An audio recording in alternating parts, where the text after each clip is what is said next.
Bakit lawyer pa yan? And I challenge him. He's a lawyer. Ano nangyari nag-iba nila yung property ng City of Manila? Saan napunta yung property?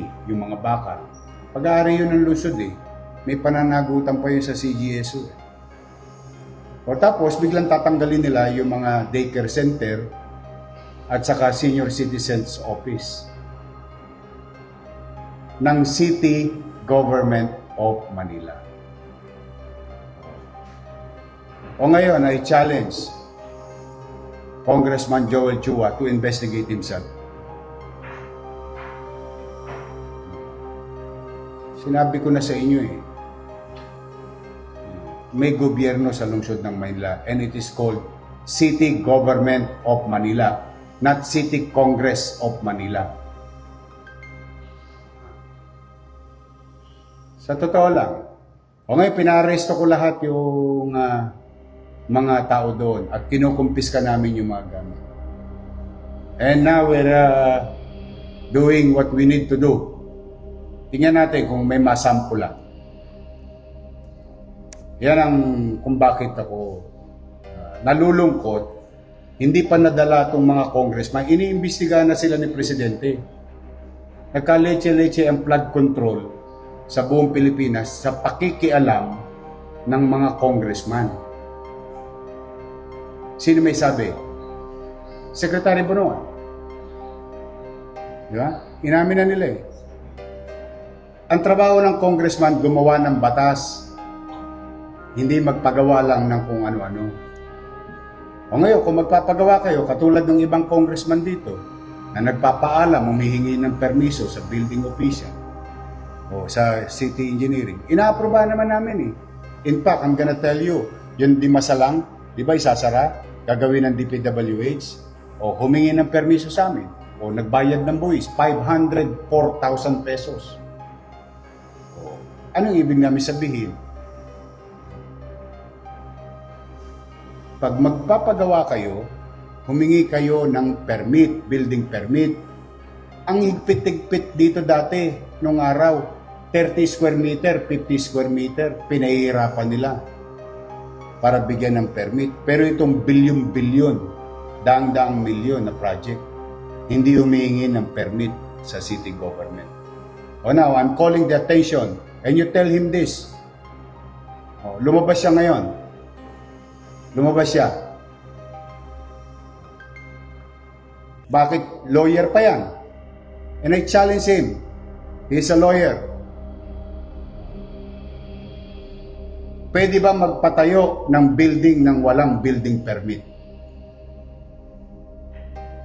Hindi pa siya natuto doon sa pinatayo niyang barangay hall na 19 million eh. Tapos sasabihin nila, hindi kanila. Eh, lalaki ng mga pangalan nila dun. So sa akin, yun ang hamon ko sa kanila. Ngayon nila imbestigahan sa Quadcom ang sarili nila. Eh, totoo. The sauce for the gander should be the sauce for the goose. Tanong ko lawyer yan. Itanong mo sa kanya, ito po tinatanong ni Yorme sa inyo. Congressman Joel Chua, Attorney Joel Chua, pwede po bang magtayo ng building ng walang building permit sa City Hall? He is a lawyer, I am no lawyer. I may be wrong. Tapos nadurog, tapos na-disenfranchise yung mga mamamayan namin. Mayor ba siya? Baka lang nahirati sila, nasanay sila nung nakaraang panahon na nagagawa nila yung gusto nilang gawin. Hindi. Kanina naawa ako doon sa mga matatanda. Biri mo, alam mo ginawa, pare? Pinatayan ng kuryente. Tapos pinalalayas. Nino? Nung kontraktor. Nino? Ni congressman.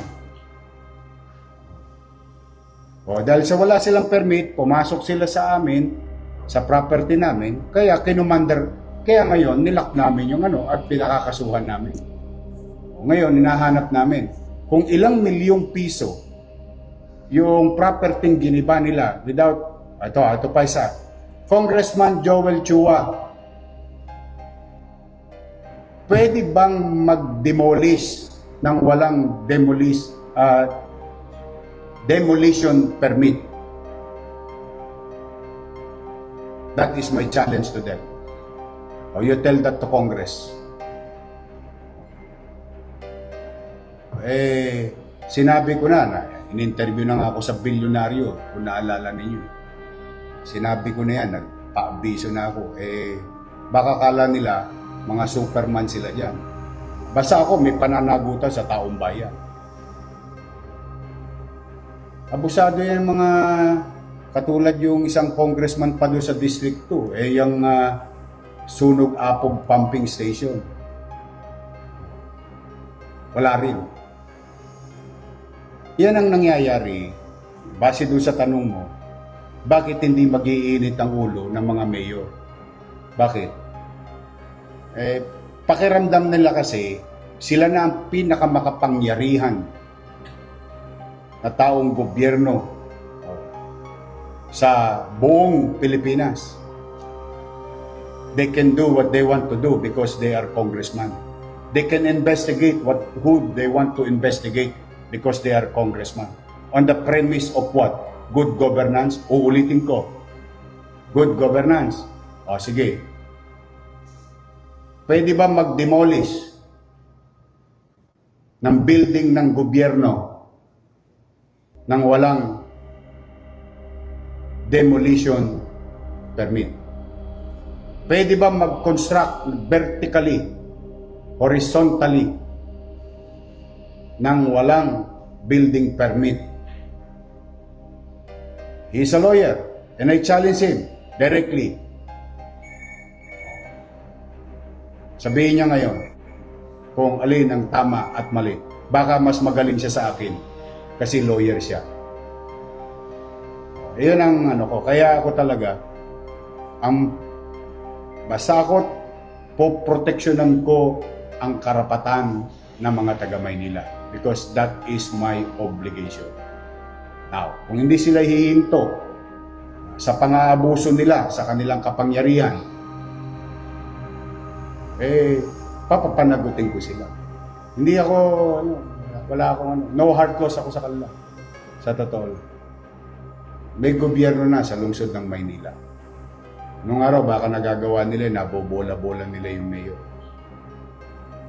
Isa lang po ang gobyerno sa Maynila.